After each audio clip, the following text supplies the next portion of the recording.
as normas entram em vigor à meia-noite. O Primeiro-Ministro reconheceu que o comércio e a restauração vão ser os setores mais afetados a partir da manhã, mas, boa tarde, Ana Jacinto, a hotelaria também será.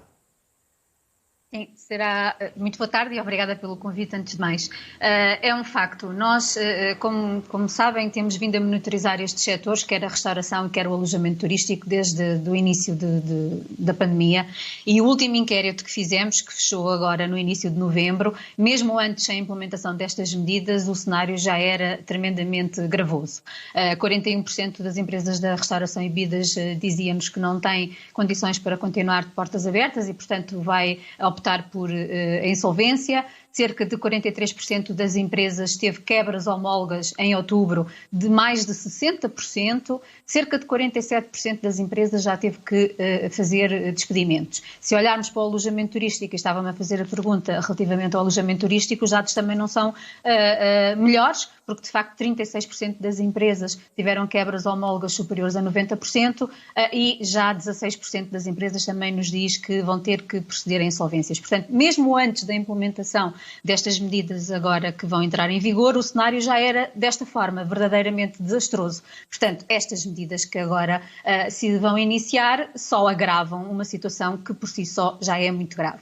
E do ponto de vista da Aresp, qual era a alternativa? Face à situação pandémica também. Certo.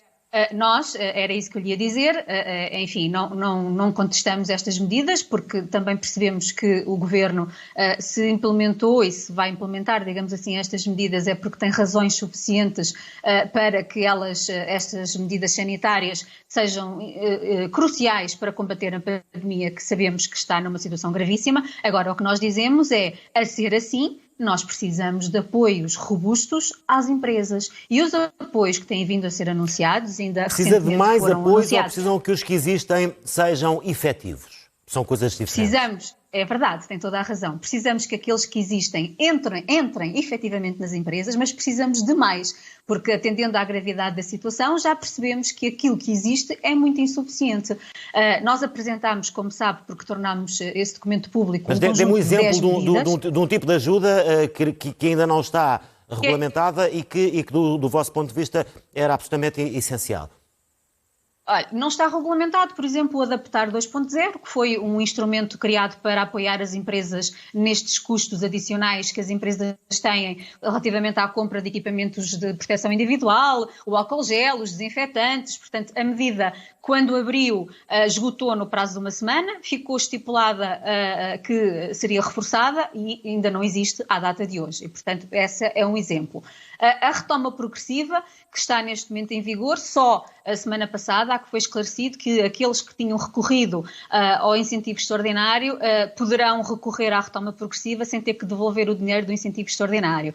Mas não sabemos aqueles que tiveram que devolver o que é que acontece e, portanto, é tudo muito complexo, muito pouco eficiente. Mas depois nós temos um conjunto de medidas que gostaríamos que o Governo olhasse para elas e que nós consideramos essenciais, como uma verdadeira dinamização do apoio ao consumo. É preciso dizer à população, mesmo com estas restrições, que de facto os estabelecimentos de restauração e de alojamento são locais seguros, que cumprem todas as regras e que as pessoas devem entrar nos nossos espaços. É preciso que se olhe para a medida da descida do IVA, que tem sido uma medida preconizada... Ana, desculpe.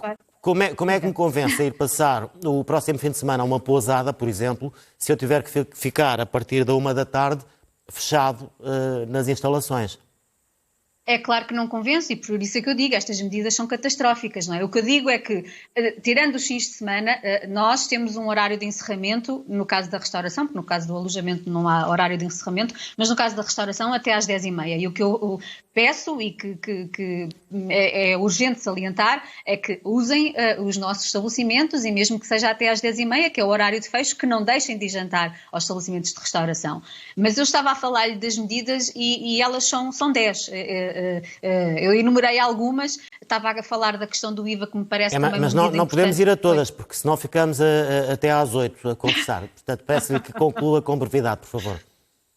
Pronto, então, se me permite, eu estava a falar da questão do IVA, que era uma das medidas que tinha sido preconizada por vários países europeus e que, como sabemos, tem sido insistentemente solicitada por várias confederações europeias da restauração e da hotelaria. E que foi um pedido vosso logo em março, abril.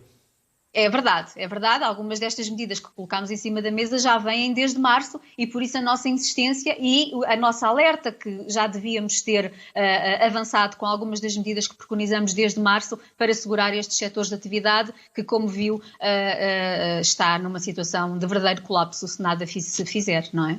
Ana Jacinto, muito obrigado por ter deixado aqui na tarde Obrigada das notícias a posição da hotelaria e restaurantes de Portugal.